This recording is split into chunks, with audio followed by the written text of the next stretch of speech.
हाँ भाई, 10/7/2020।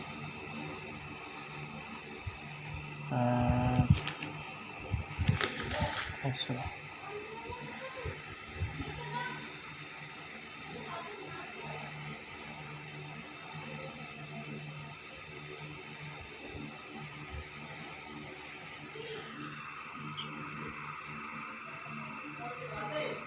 अब इसमें हम पढ़ रहे थे स्ट्रक्चर ऑफ प्रोटीन, कि स्ट्रक्चर के आधार पर जो प्रोटीन होते हैं ना वो कितने तरह के होते हैं। तो भाई स्ट्रक्चर के आधार पर जो प्रोटीन होते हैं वो 4 तरह के होते हैं। कितने तरह के भाई? 4 तरह के होते हैं। On the basis of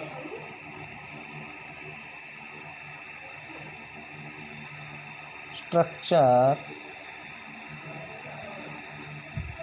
proteins are of 4 types.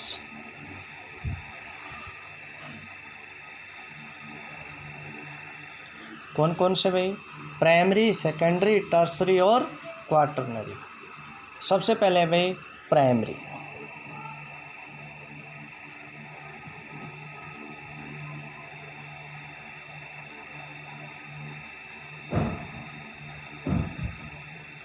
Primary proteins ये क्या होते हैं?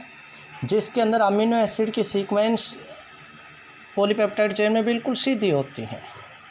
ठीक है, तो उसको क्या बोलते हैं? Primary. The structure the proteins in which, जो प्रोटीन इनके अंदर क्या होता है? Sequence of amino acid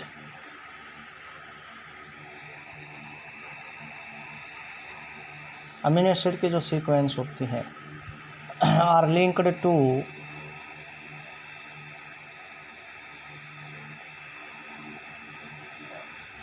in one manner, linked in one manner.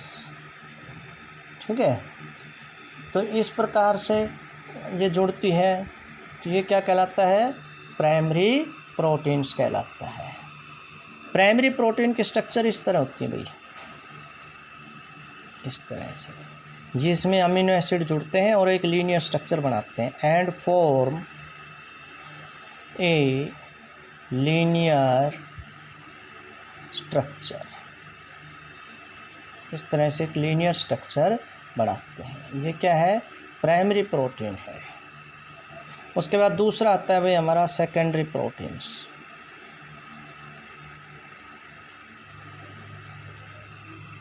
Secondary proteins भाई ऐसे प्रोटीन जिसमें जो प्राइमरी चेन है ना वो दोबारा से रिक्वाइल्ड हो जाती है, उसको क्या बोलते हैं? सेकेंडरी प्रोटीन्स बोलते हैं। तो इसके अंदर जो चेन होती है वो दोबारा से रिक्वाइल्ड हो जाती है। क्या लिखेंगे इसके अंदर? ये the proteins in which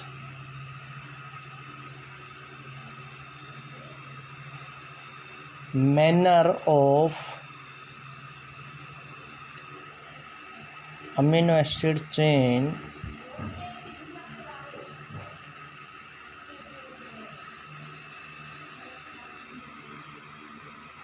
folded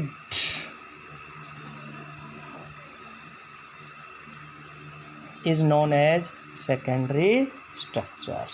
इसके अंदर क्या होता है कि जो अमीनो एसिड की चेन होती है ना वो आपस में क्या हो जाती है? फोल्ड हो जाती है। अब ये 2 तरह की होती है, अल्फा और बीटा इसके अंदर। तो अब इसमें क्या होती है? सेकेंडरी प्रोटीन्स के अंदर ये इस तरह से होती है, चेन ऐसे हो जाए। प्राइमरी तो ऐसे हो गई सीधी, ऐसे भी लिख सकते हैं हम प्राइमरी को, ये हो गई, ये अमीनो एसिड हो गए। सेकेंडरी में क्या होते हैं? ये जुड़ जाते हैं, आपस में फोल्ड हो जाते हैं। ठीक है, अब ये क्या है? 2 तरह के होता है। It is of 2 types, alpha proteins and beta proteins. Alpha protein और बीटा प्रोटीन्स, ये दो तरह के होते हैं भाई। अल्फा प्रोटीन्स के अंदर क्या होते हैं कि भाई ये सीधे इस तरह से जुड़ते हैं। बीटा के अंदर क्या बनती है, सी डियासी बनती हैं, जो कि ज़्यादा डिटेल में जाने की ज़रूरत नहीं होती। अब उसके बाद हमारा है टर्सरी प्रोटीन्स। तो third is tertiary proteins. Tertiary proteins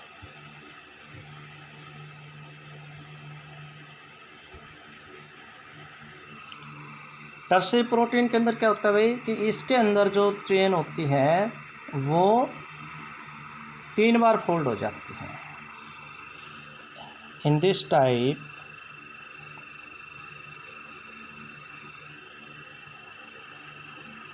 the linear chain is folded 3 times. जो डबल फोल्डेड हो जाती है, द डबल फोल्डेड मैनर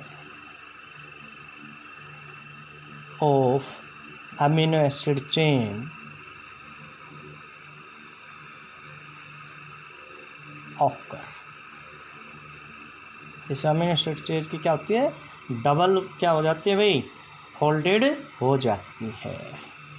इसको क्या बोल देते हैं हम, टर्सरी। तो टर्सरी में कैसे होगी, इस तरह से, एक तो ये हो गई और फिर दोबारा ये फोल्ड हो गई इस तरह से, ये हो गई प्राइमरी, इसको बोल देते हैं सेकेंडरी और इसको बोल देते हैं टर्सरी प्रोटीन्स।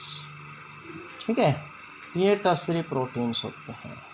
जैसे सिल्क है, कोलेजन है, ये सारे क्या हैं भाई, टर्सरी प्रोटीन्स हैं। फॉर एग्जांपल सिल्क इसका एग्जांपल है।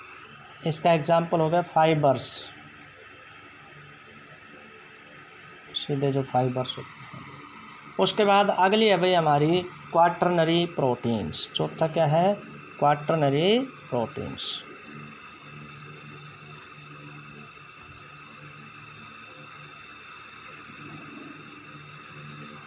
इसमें क्या होता है, सेकेंडरी और जो टर्सरी होते हैं ना उनका मिक्सअप होता है। तो इनके अंदर क्या हो जाता है, जो इस तरह से मैनर बचता है कि जो अरेंजमेंट होती है ना उनकी, उसमें जो सब यूनिट होती है वो कई बार फोल्ड हो जाती है। The mixture of in this type the secondary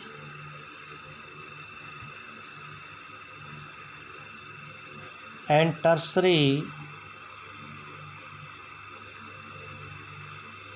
proteins are refolded। इस तरह से क्या हो जाते हैं, फोल्डेड हो जाते हैं। मतलब इसमें जो होते हैं ना वो एग्रीगेट हो जाते हैं। क्या हो जाते हैं, aggregate. That is the folded proteins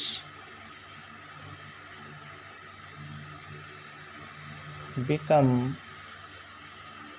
aggregate।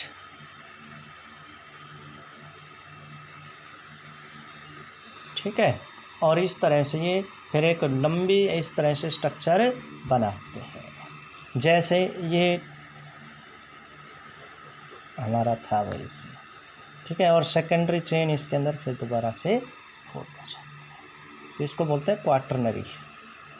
ये क्वाटरनरी का एग्जाम्पल है हीमोग्लोबिन। हीमोग्लोबिन ये इसका एग्जाम्पल है। ठीक है, अब जो प्रोटीन होते हैं ना इनके अंदर फोर्स कौन से काम करती हैं, इनके अंदर हाइड्रोजन बॉन्डिंग फोर्स भी काम करती है, आयनिक बॉन्डिंग फोर्स भी काम करती है, कोवेलेंट बॉन्डिंग फोर्स भी काम करती है। तो force between stabilize the protein structures, hydrogen bonding,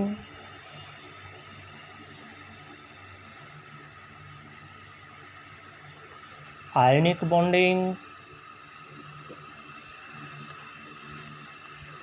and कुछ केस के अंदर covalent bonding.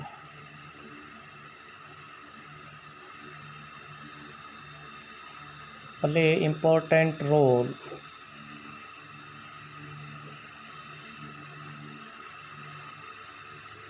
to stabilize the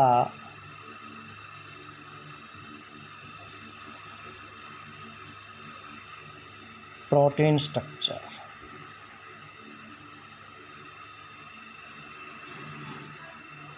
ये जो प्रोटीन की स्ट्रक्चर होती है इनको कौन स्टेबलाइज करता है?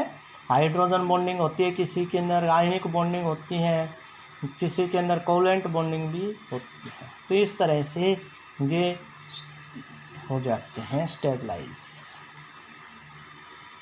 अब आता है एक और टॉपिक जिसका नाम है denaturation of proteins.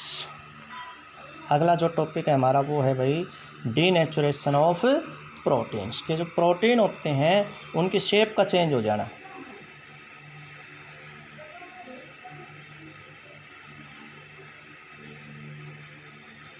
Denaturation of proteins,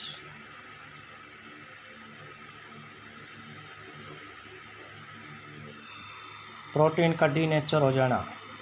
भाई मान लीजिए हम अंडे को उबालते हैं, अंडे के अंदर प्रोटीन होता है। जब अंडा कच्चा होता है तो किसी और टाइप का होता है, लेकिन जब पक जाता है तो किसी और टाइप का हो जाता है।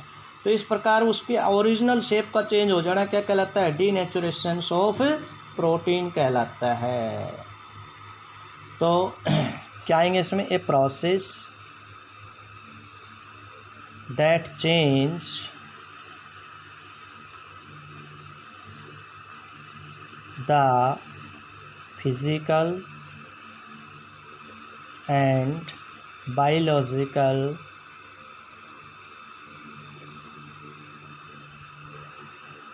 जो उसका बायोलॉजिकल और जो फिजिकल प्रॉपर्टीज होती है ना वो चेंज हो जाते हैं। Properties of proteins without affecting the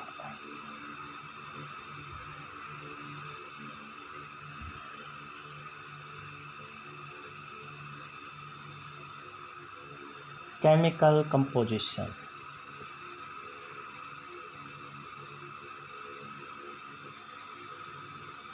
हो सकता है पहले वो सॉलिड था लिक्विड में चेंज हो जाए, लेकिन उसमें जो केमिकल थे वो सेम रहेंगे, नए कंपाउंड नहीं बनेंगे उसके अंदर, उनकी फिजिकल और बायोलॉजिकल नेचर चेंज हो जाएगा।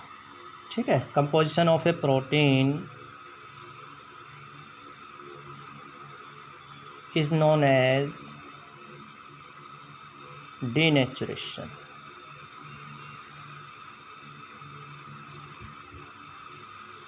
उसको क्या कहते हैं भाई? डीनेचुरेशन कहते हैं।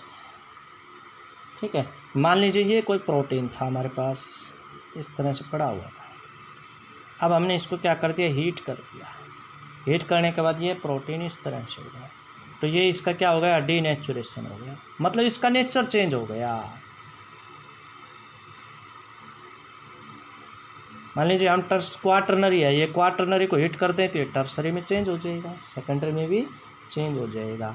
एग्जाम्पल क्या है? By boiling of egg. ठीक है। तो उसके अंदर जो एल्बुमिन प्रोटीन होता है ना उसका कोगुलेशन हो जाता है। द कोगुलेशन ऑफ प्रोटीन्स, कौन सा protein? Albumin. Albumin occur and denaturation occur, और उसका क्या हो जाता है? डीनेचुरेशन हो जाता है।